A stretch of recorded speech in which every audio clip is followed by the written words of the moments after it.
Hello बच्चों, कैसे हैं आप लोग। देखिए बच्चों, आज आपके लिए मैं एक बहुत महत्वपूर्ण वीडियो सामने लेकर आया हूं और वो है बायोमोलिक्यूल्स। क्लास 11th का एक टॉपिक है बायोमोलिक्यूल, जो नीट के अंदर भी बहुत इंपॉर्टेंट है। और ये देखा गया है कि हर वर्ष नीट के अंदर बायोमोलिक्यूल्स वाले चैप्टर से क्वेश्चन पूछे जाते हैं। लेकिन मुझे लगता है कि ये वाला जो चैप्टर है वो बच्चों का बहुत कमज़ोर है और एनसीईआरटी के अंदर भी कई सारी चीज़ें बिखरी हुई है, प्रॉपर नहीं दे रखी है। तो आइए चलते हैं। आज की क्लास के अंदर हम लोग बायोमोलिक्यूल्स पढ़ रहे हैं और उन बायोमोलिक्यूल्स के अंदर एक टॉपिक है कार्बोहाइड्रेट्स, उसको मैं पढ़ा रहा हूँ। देखिए, कार्बोहाइड्रेट्स को तो 3 श्रेणियों के अंदर अलग अलग हम लोग पढ़ते हैं ना, जैसे मोनोसेक्राइड है या फिर ओलिगोसेक्राइड है या पॉलीसेक्राइड्स है। आज का थीम रहेगा कि हम लोग कार्बोहाइड्रेट्स के अंदर भी मोनोसेक्राइड्स पढ़ेंगे, है ना। मोनोसेक्राइड समझते हो ना, जिनको और ज़्यादा मैं ब्रेक डाउन नहीं कर सकता हूँ, जैसे कि ग्लूकोज वगैरह, और है ना, उनको और ज़्यादा मैं तोड़ नहीं सकता हूँ, वो सब मोनोसेक्राइड्स है। तो चलिए चलते हैं। बायोमोलिक्यूल्स के अंदर हम पढ़ रहे हैं monosaccharides. Now monosaccharides, right. Carbohydrates के अंदर क्या पढ़ा रहा हूँ, मोनोसेक्राइड। मैं इनको और ब्रेक डाउन नहीं कर सकता हूँ, क्लियर है ना। मैं इनको और ज़्यादा तोड़ नहीं सकता हूँ, ठीक है। तो वो मोनोसेक्राइड्स हैं। नाउ कार्बोहाइड्रेट्स, याद रखो बेटा, ये जो कार्बोहाइड्रेट्स आप लोग पढ़ रहे हैं, राइट। पहले तो कार्बोहाइड्रेट्स का एक इंट्रोडक्शन दे देता हूँ, क्योंकि उसके बाद में अभी आज मैं मोनोसेक्राइड पढ़ा रहा हूँ, फिर ओलिगोसेक्राइड भी आएगा और फिर पॉलीसेक्राइड्स भी आएंगे, अलग अलग आएंगे। तो एक बार कार्बोहाइड्रेट्स का इंट्रोडक्शन ले लेते हैं कि carbohydrates are nature's most abundant organic substance, right. क्या कहा मैंने, कार्बोहाइड्रेट जो हैं वो प्रकृति के सबसे ज़्यादा मात्रा में पाए जाने वाले ऑर्गेनिक सब्सटेंसेस है, कार्बनिक पदार्थ है ना। Carbohydrates are nature's most abundant organic substance, सबसे ज़्यादा मात्रा में पाए जाने वाले कार्बनिक पदार्थ, सबसे ज़्यादा मात्रा में पाए जाने वाले, सबसे ज़्यादा मात्रा में पाए जाने वाले कार्बनिक पदार्थ। Alright, now the principal source of energy for the body is carbohydrate. Principal source of energy for the body is carbohydrate, ऊर्जा का मुख्य स्रोत, ठीक है बेटा। क्या कहा मैंने, ये जो होते हैं वो कैसे होते हैं, ऊर्जा के क्या हैं, ये ऊर्जा के मुख्य स्रोत हैं, ऊर्जा के मुख्य सोर्स है ये, ऊर्जा के मुख्य स्रोत हैं। Carbohydrates makeup 75% of the dry weight of the plant world upon which animal life primarily depends. मतलब carbohydrates makes up to makeup 75% of the dry weight of the plant. मतलब पादपों के शुष्क भार का 75% हिस्सा, क्या कहा मैंने बेटा, पादपों के शुष्क भार का, पादपों के शुष्क भार का 75% हिस्सा कार्बोहाइड्रेट का बना है, कार्बोहाइड्रेट का बना है, जिस पर क्या करते हैं, जिस पर जंतु जीवन, जिस पर समस्त जंतु जीवन निर्भर करता है। समझ में आया बेटा मैंने क्या कहा, पादपों के शुष्क भार का 75% हिस्सा कार्बोहाइड्रेट का बना है, जिस पर सारा का सारा जंतु जीवन निर्भर करता है। हम जानते हैं कि जंतु भोजन के लिए किसके ऊपर निर्भर करते हैं, पादपों के ऊपर, ठीक है। Our food mainly contains carbohydrate, है ना। जो हमारा जो भोजन है बेटा, भोजन में मुख्यतः क्या होता है, our food mainly contains carbohydrate. यदि मैं बात करूं तो सबसे ज़्यादा मात्रा में क्या होते हैं, कार्बोहाइड्रेट होते हैं, ठीक है। तो भोजन में मुख्यतः क्या होते हैं, कार्बोहाइड्रेट स्थित होते हैं, ठीक है। भोजन में क्या होते हैं, मुख्यतः कार्बोहाइड्रेट्स स्थित होते हैं। Now carbohydrates contain carbon combined with hydrogen and oxygen, ठीक है ना। कार्बोहाइड्रेट्स में क्या होते हैं, कार्बन के साथ में हाइड्रोजन और ऑक्सीजन भी होते हैं, इतना तो सभी जानते हैं। मैं कार्बोहाइड्रेट लिखता हूं बेटा C6H12O6, ठीक है। तो क्या आपको कार्बन के साथ में ही हाइड्रोजन और ऑक्सीजन भी दिख रहा है? जैसे मैंने आपके सामने जो लिखा है वो क्या लिखा है बेटा, ग्लूकोज लिखा है। तो इसके अंदर कार्बन के साथ में हाइड्रोजन और ऑक्सीजन भी है या नहीं है? यस और नो है। चलो, often in the same ratio as in water, मतलब हाइड्रोजन एंड ऑक्सीजन जो है, क्या कहा मैंने, कार्बोहाइड्रेट्स कंटेन कार्बन, कार्बन तो है ही, with hydrogen and oxygen often in the same ratio as in water, ठीक है ना। जिस तरीके से वाटर के अंदर क्या होता है, H2O होता है ना बेटा, है ना, H2O, तो उसी तरीके से in the same ratio as in water, देखो आप, ये क्या है, 1 कार्बन है ना। यदि 1 कार्बन है तो 2 हाइड्रोजन है, तो 1 क्या होंगे, ऑक्सीजन होंगे। ये देख रहे हो, मतलब यदि कार्बन 6 है तो ये डबल हो जाएगा, हाइड्रोजन डबल हो गया, और ऑक्सीजन वही है जितना कि कार्बन है। Are you getting? तो ये चीज़ आप लोगों को कार्बोहाइड्रेट का इंट्रोडक्टरी पार्ट हमेशा ध्यान रखिए। अब इस इंट्रोडक्टरी पार्ट के बाद में हम चलते हैं मोनोसेक्राइड्स के ऊपर, ठीक है। लेकिन उससे पहले सेक्राइड्स जो होते हैं बेटा, सेक्राइड्स मतलब शर्कराएं, ठीक है ना। सेक्राइड्स की संख्या तथा जल अपघटन के आधार पर सेक्राइड्स की संख्या, जैसे मोनोसेक्राइड है बेटा, तो मोनोसेक्राइड में कितना है, 1 सेक्राइड है, मोनोसेक्राइड में 1 सेक्राइड है। ओलिगोसेक्राइड में 2 से 10 सेक्राइड है, 2 से 10 सेक्राइड है। और पॉलीसेक्राइड में क्या होती, अनेक सेक्राइड है, अनेक सेक्राइड है। समझ में आ रहा है बेटा? तो मैं ये कहना चाहता हूं, सेक्राइड की संख्या मतलब शुगर की संख्या तथा जल अपघटन के आधार पर कार्बोहाइड्रेट्स को कितनी श्रेणियों में बांटा गया है, 3 श्रेणियों में बांटा गया है। 3 श्रेणियां कौन कौन सी बेटा, एक तो है मोनोसेक्राइड, ओलिगोसेक्राइड और पॉलीसेक्राइड। मोनो का मतलब क्या होता है, हमेशा याद रखो, मोनो का मतलब होता है 1, ठीक है ना। ओलिगो का मतलब होता है हमेशा, ओलिगो का मतलब होता है बेटा फ्यू, और पॉली का मतलब होता है मैनी। तो ऐसे कार्बोहाइड्रेट जिसमें केवल एक शुगर हो वो तो क्या हो गए, मोनोसेक्राइड हो गए, ठीक है।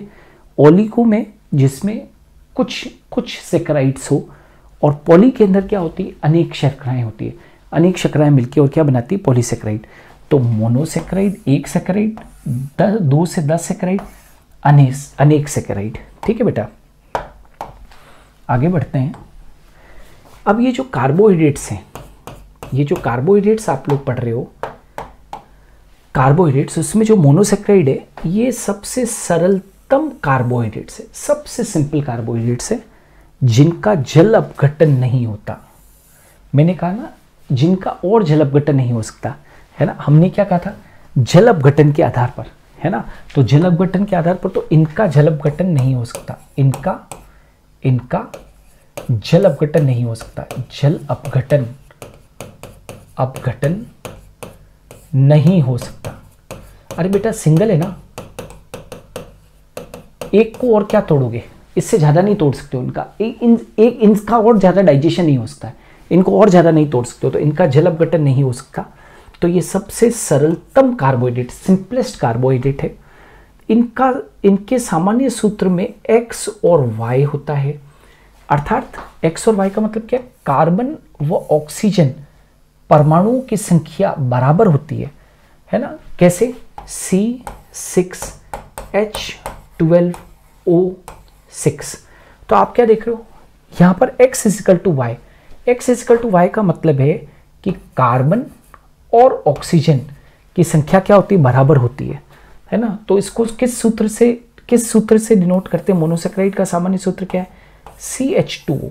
ये सूत्र क्या शो कर रहा है कि कार्बन और ऑक्सीजन की संख्या तो X बराबर Y, मतलब जैसे 1-1 है, लेकिन हाइड्रोजन की संख्या क्या है, डबल है।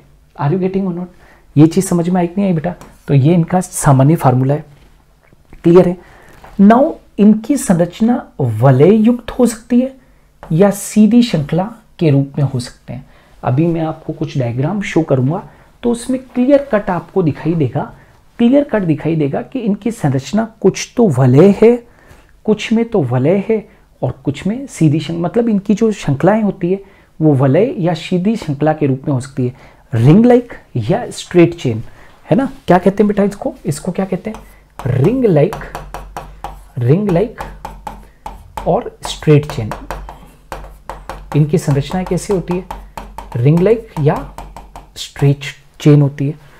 नाउ एक छह सदस्यीय वलय, भूलना नहीं, वेरी इंपॉर्टेंट, ये दोनों पॉइंट याद रखने हैं।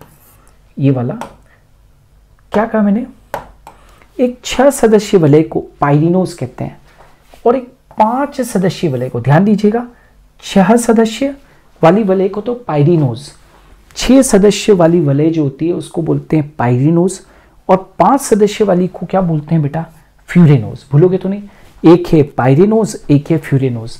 6 सदस्य वाली जो होगी वलय रिंग होगी उसको तुम पाइरिनोज कहोगे, 5 सदस्य वाली जो वलय होगी उसको फ्यूरिनोज कहोगे, ठीक है। और पाइरिनोज व फ्यूरिनोज नाम, पाइरिनोज, ये जो पाइरिनोज 6 सदस्य वलय और फ्यूरिनोज 5 सदस्य वलय, ये नाम बेटा दिया था किसने, हेवॉर्थ ने। ये नाम किसने दिए थे, हेवॉर्थ नामक वैज्ञानिक ने दिए थे। अब 2 टर्म्स आएगी आपके सामने, एक टर्म तो आएगी बेटा एनोमर, एक टर्म तो आएगी एनोमर और एक टर्म आएगी आपके सामने एपीमर। ये एनोमर और एपीमर क्या है ये अपने को समझना होगा। एनोमर क्या होता है बेटा, ये देखो, एनोमर ग्लूकोज की साइक्लिक संरचना में, ग्लूकोज की जो साइक्लिक संरचना है राइट, उसमें C1 कार्बन परमाणु पर, C1 कार्बन परमाणु पर, ठीक है ना, क्या कहा मैंने बेटा, C1 कार्बन परमाणु के ऊपर क्या होता है, H व OH समूह की भिन्नता के कारण एनोमर बनते हैं। C1 कार्बन पर, जब C1 कार्बन पर क्या कहा, H व OH समूह की भिन्नता के कारण क्या बनते हैं, एनोमर बनते हैं, ठीक है ना। अच्छा, अभी मैंने पाइरिनोज की बात की थी बेटा, पाइरिनोज कितना है, 6 सदस्यीय वलय है ना। तो ये देखो 6 सदस्यीय वलय दिख रहा है, ये पूरा 6, 1 2 3 4 5 एंड 6, ये 6 वलय है ना। तो उसको हम क्या बोलते हैं, 6 सदस्यीय वलय को, 6 सदस्यीय वलय को हम क्या बोलते हैं, पाइरिनोज कहते हैं, ठीक है। तो हमने क्या कहा, C1 कार्बन के ऊपर, ठीक है ना, कौन सा है, C1 कार्बन पर H व OH समूह की भिन्नता के कारण एनोमर बनते हैं। Are you getting, C1 carbon पर कौन सा है, C1 कौन सा है, ये देखो, ये वाला C1 कार्बन पर है ना, ये देखो C1 कार्बन के ऊपर, आप इधर से देख लो, ठीक है ना। तो C1 कार्बन परमाणु पर H व OH समूह की भिन्नता के कारण, H और OH समूह की भिन्नता के कारण, ठीक है ना, क्या कहा मैंने, साइक्लिक स्ट्रक्चर के अंदर, आपको साइक्लिक स्ट्रक्चर के अंदर देखना है बेटा। ये साइक्लिक स्ट्रक्चर में देखो, ग्लूकोज की साइक्लिक स्ट्रक्चर में, ये साइक्लिक स्ट्रक्चर है उसका, ठीक है। देखो क्या लिख रखा है, ग्लूकोज के साइक्लिक स्ट्रक्चर में C1 कार्बन परमाणु पर, C1 कार्बन परमाणु, अब C1 कार्बन परमाणु जो है वो क्या है, ये यहाँ पर आप देख सकते हैं, ये H और OH समूह की भिन्नता के कारण एनोमर बनते हैं। C1 कार्बन परमाणु पर H व OH समूह की, H और OH समूह की भिन्नता के कारण क्या बन रहे हैं, एनोमर बन रहे हैं, ठीक है। अब यहां पर जैसे एक फ्रक्टोज आप लोग देख रहे हो, तो इन दोनों संरचनाओं को देखोगे तो आपको चीजें समझ में आएगी। एक तो ये बीटा ग्लूकोज देखा आपने और एक ये अल्फा ग्लूकोज देखो, इसको यहां पर देखिएगा, राइट, यहां पर देखो, और एक इसको देखो OHH, आर यू गेटिंग, और यहां पर क्या है, ये देखो HOH है, ये वाला अल्फा ग्लूकोज के अंदर, और यहां पर क्या है, OHH है, राइट। तो इसको हम लोग क्या बोलते हैं बेटा, ये तो उसका स्ट्रेट चेन बता रखा है, फ्रक्टोज का स्ट्रेट चेन बता रखा है, ठीक है, और ये ग्लूकोज का स्ट्रेट चेन, ये तो ग्लूकोज का स्ट्रेट चेन बता रखा है, ठीक है, और ये क्या बता रखा है, दैट इज फ्रक्टोज का स्ट्रेट चेन बता रखा है, और ये बीटा ग्लूकोज बता रखा है। तो फर्क कहां पर आया, C1 कार्बन परमाणु पर H और OH समूह के अंदर HOH, यहाँ पर OH H। क्लियर है बेटा? तो ये तो क्या हो गया, एनोमर। अब एपीमर में क्या हो गया, ये समावयव है, समावयव जिनका निर्माण C2, C3 और C4 कार्बन परमाणु पर C2, C3 और C4 कार्बन परमाणु पर H व OH समूह की भिन्नता के कारण होता हो वह एपीमर कहलाते हैं। यहां पर C1 नहीं है, क्या कहा है, समावयव जिनका, आइसोमर जिनका, राइट, आइसोमर जिनका निर्माण C2, C3 और C4 कार्बन परमाणु पर, क्या क्या कहा है मैंने बेटा, C2, C3 तथा C4 कार्बन परमाणु पर H और OH समूह की भिन्नता के कारण होता है, उनको हम क्या बोलते हैं, एपीमर कहते हैं। जैसे कि मेनोज के अंदर देखो, मेनोज कहां पर है बेटा, यहां पर, ये मेनोज है। अब यहां पर देखो क्या कहा, C2, C3 और C4 कार्बन परमाणु H व OH समूह की भिन्नता के कारण बनते हैं। ये देखो यहां पर ये क्या है, देख पा रहे हैं, इसको देख पा रहे हो, तो डिफरेंस ऑन C2। अब गैलेक्टोज को यदि देखो, ये गैलेक्टोज, तो यहां पर जो गैलेक्टोज है, गैलेक्टोज, आर यू गेटिंग, उसके अंदर यदि आप देखोगे तो डिफरेंस आपको नजर आएगा किसका, ये देखो डिफरेंस ऑन C4, ये देखिए C4 के ऊपर देखो आप, डिफरेंस इन C4, यहां पर आप इनको देखो और इनको देखो, ठीक है ना। जैसे आप ये देख पा रहे हैं, यहां पर क्या है, C2 के ऊपर मेनोज क्या है, राइट, OH है, यहां पर क्या है, HOH, लेकिन यहां पर आप देखो कि डिफरेंस किस में है, कार्बन परमाणु H और OH समूह की भिन्नता है के कारण एपीमर बनते हैं, तो ये अलग हो गया। अब यहां पर देखो डिफरेंस ऑन C4, गैलेक्टोज में देखो C4 के ऊपर OH है, यहां पर HOH है ना, तो यहां पर फोर्थ पोजीशन के ऊपर क्या हुआ, डिफरेंस ऑन C4 कार्बन हुआ, तो ये क्या हो गए, एपीमर हो गए। तो एक तो होता है एनोमर जिसके अंदर डिफरेंस C1 कार्बन के ऊपर होता है H और OH समूह की भिन्नता के कारण, वो तो एनोमर थे, और ये क्या हो गए, एपीमर हो गए। अब आ जाते हैं कार्बन परमाणुओं की संख्या के आधार पर मोनोसेकेराइड निम्न प्रकार के होते हैं। क्या कहा मैंने, कार्बन परमाणुओं की संख्या के आधार पर मोनोसेकेराइड निम्न प्रकार के होते हैं।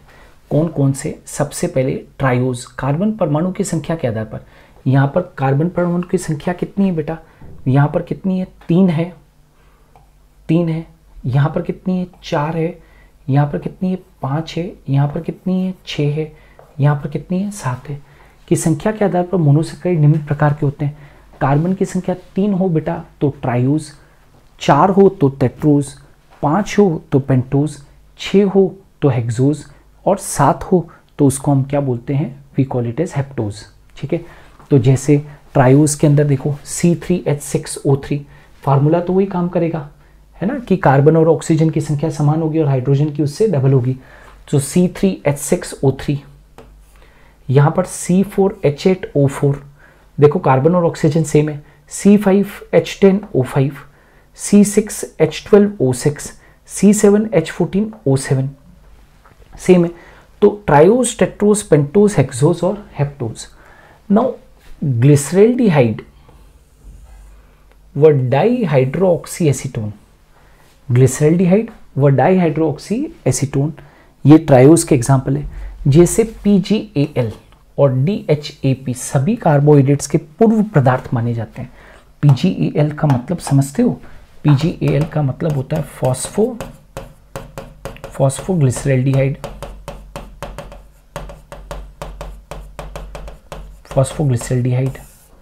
और ये DHAP क्या है, डाईहाइड्रोक्सी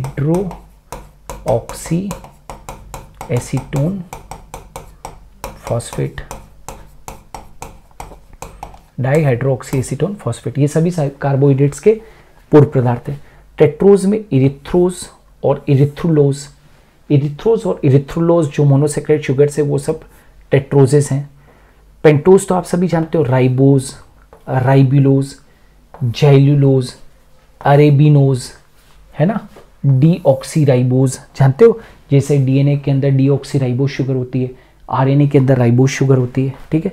हेक्सोज में तो बहुत कॉमन है, ग्लूकोज, फ्रक्टोज, गैलेक्टोज, मेनोज, रहमेनोज, ठीक है ना, ये सब कैसी है, हेक्सोज है। और हेप्टोज में सूडो हेप्टुलोज, ठीक है।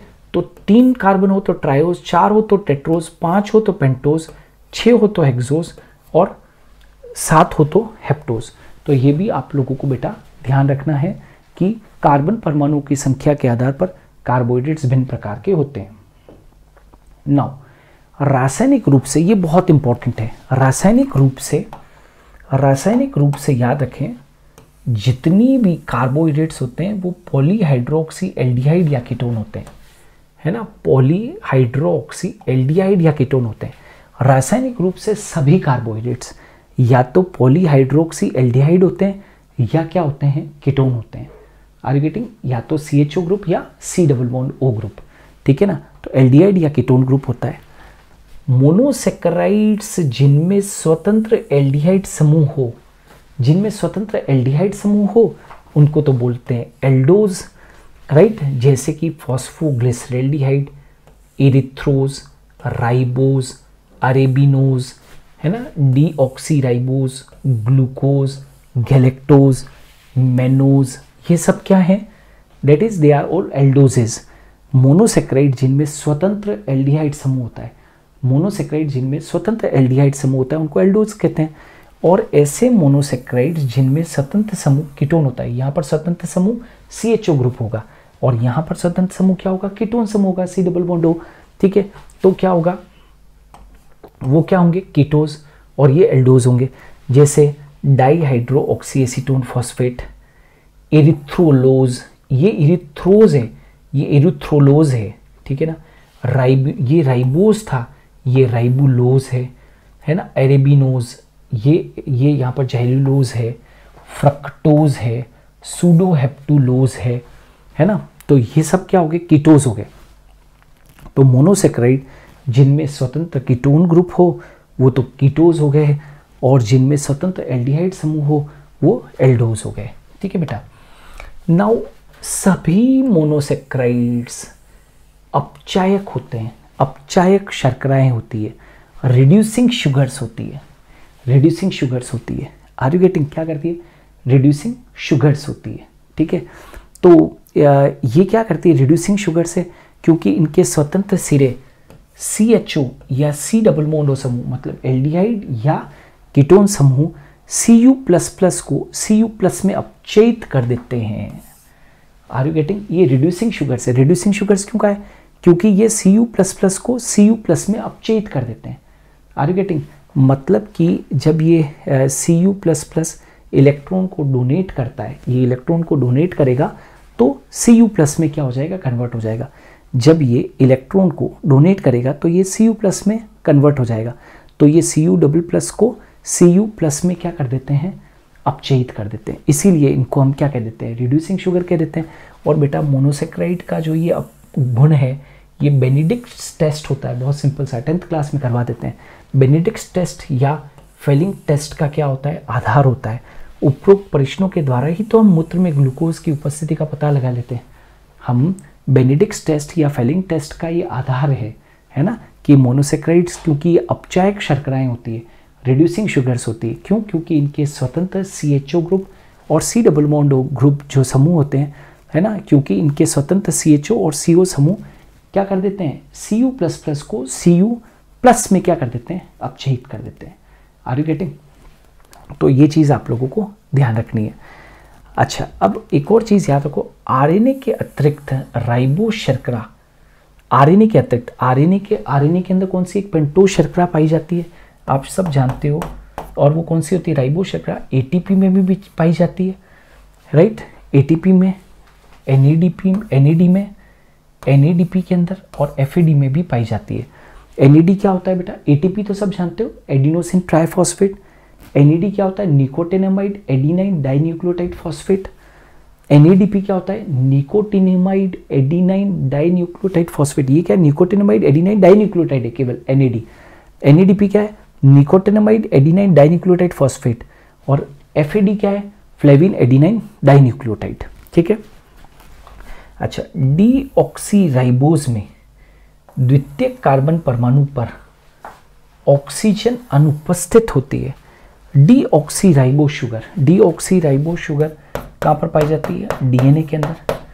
और इसमें द्वितीयक कार्बन परमाणु पर ऑक्सीजन अनुपस्थित होती है। यही तो बेसिक डिफरेंस है राइबोज और डीऑक्सीराइबोज शुगर के अंदर। डीऑक्सीराइबोज शुगर के अंदर ऑक्सीजन अनुपस्थित है। वहाँ पर सेकंड पोजीशन के ऊपर सेकंड कार्बन के ऊपर यदि आप देखेंगे तो ऑक्सीजन नहीं है, H है। और वहाँ पर यदि आप देखोगे राइबोज शर्करा के अंदर तो वहाँ पर HOH है। ठीक है ना। तो यहाँ पर सेकंड पोजीशन के ऊपर ऑक्सीजन नहीं है, यहाँ पर सेकंड पोजीशन के ऊपर, यहाँ पर तो सेकंड पोजीशन के ऊपर HOH है ना, तो है। और यहाँ पर ऑक्सीजन क्या है? अनुपस्थित है। यहाँ पर केवल H और H है। आर यू गेटिंग और नॉट? मतलब यदि आप एक शुगर के स्ट्रक्चर को देखो, ऐसा ये होता है ना बेटा, ये शुगर का स्ट्रक्चर है। तो यहाँ कार्बन है, ये कार्बन है, ये कार्बन है, ये कार्बन है। तो यहाँ पर क्या होता है? CH2OH, H, यहाँ पर H है, यहाँ पर HOH है, HOH है। ठीक है ना। तो यहाँ पर आपने क्या देखा? इस जगह पर यहाँ पर H है। और यहाँ पर यदि अपने देखेंगे तो ये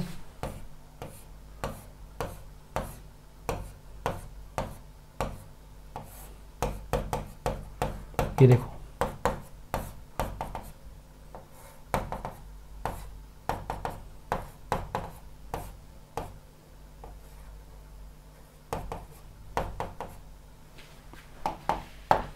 ये देख पा रहे हैं बेटा?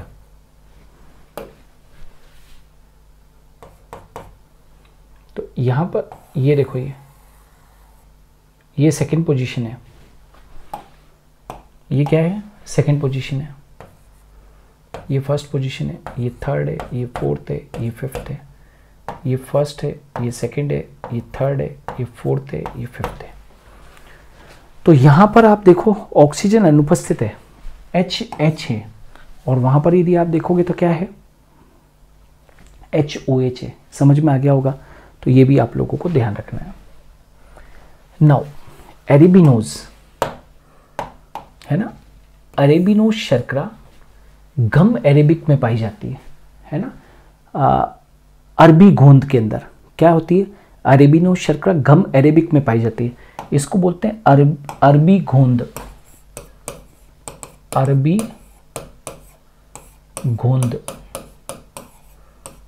में पाई जाती है।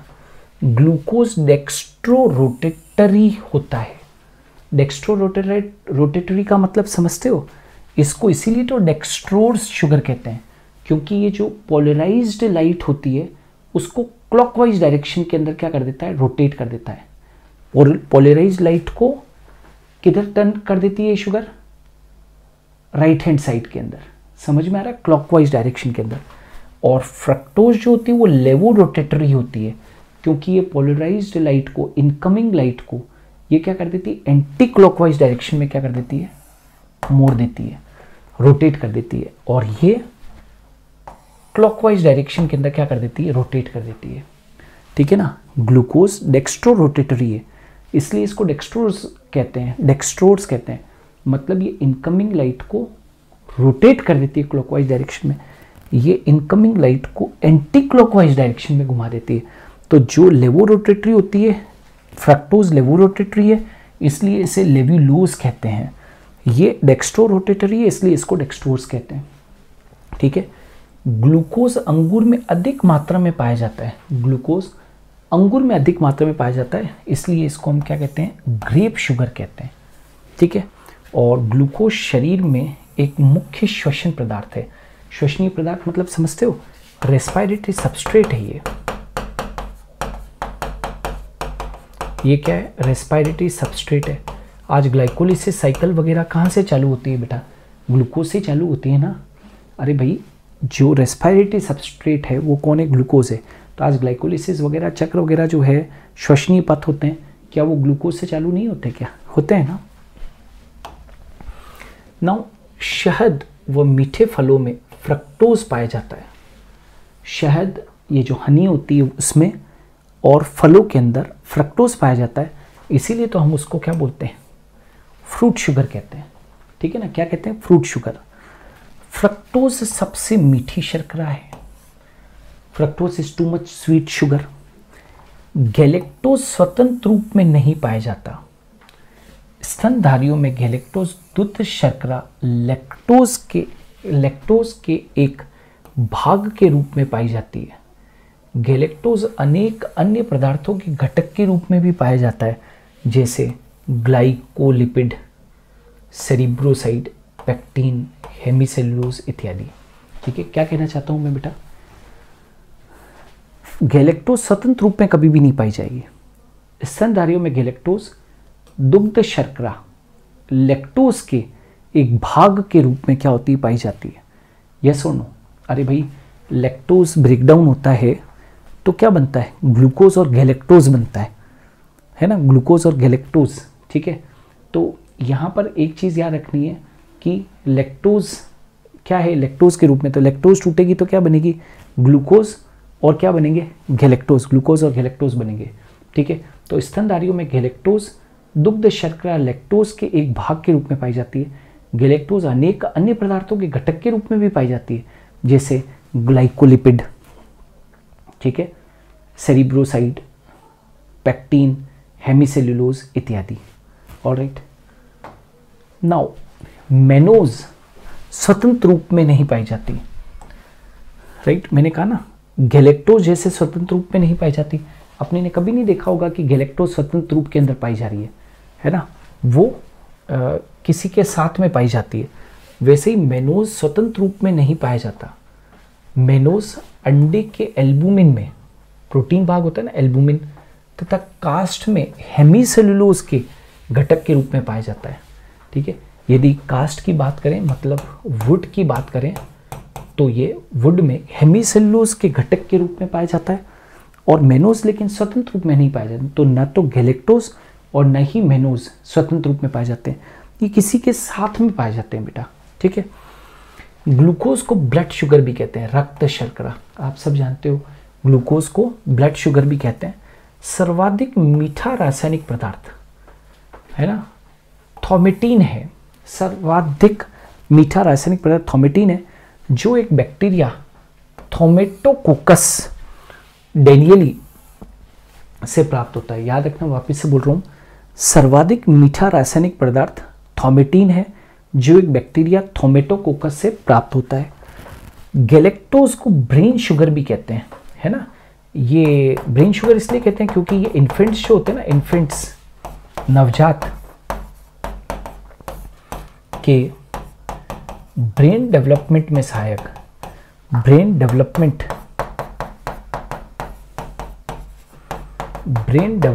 में सहायक, ठीक है। गैलेक्टोज को ब्रेन शुगर भी कहते हैं, क्यों? क्योंकि ये नवजातों के अंदर ब्रेन डेवलपमेंट में क्या होता है? सहायक होता है। ऑलराइट, और मोनोसेक्राइड के व्युत्पन्न कौन कौन से, डेरिवेटिव्स कौन कौन से? तो देखो, जैसे अमीनो शुगर, डेरिवेटिव्स मतलब जिनका निर्माण मोनोसेक्राइड से हुआ है। इनका निर्माण मोनोसेक्राइड के दूसरे कार्बन परमाणु से, राइट, इनका निर्माण मोनोसेक्राइड के दूसरे कार्बन परमाणु से OH को अमीनो समूह द्वारा प्रतिस्थापित करने से होता है। मतलब कि अमीनो शुगर्स का निर्माण कैसे होगा? तो मोनोसेक्राइड्स के जो दूसरे कार्बन से, मोनोसेक्राइड के दूसरे कार्बन से OH समूह को, दूसरे कार्बन पर स्थित OH समूह को अमीनो समूह द्वारा प्रतिस्थापित करने से अमीनो शुगर बन जाएंगे। वेरी सिंपल, जैसे ग्लूकोज अमीन, गैलेक्टोज अमीन, है ना, गैलेक्टोज अमीन और ग्लूकोज अमीन। शुगर एल्कोहल, अब शर्करा के CHO समूह, राइट है ना, कहा था ना, या तो CHO समूह होता है या COOO समूह होता है। तो शर्करा के CHO समूह का प्रतिस्थापन CH2 समूह द्वारा हो जाए तो उसको शुगर एल्कोहल कहते हैं। OH ग्रुप आ गया ना बेटा, एल्कोहल।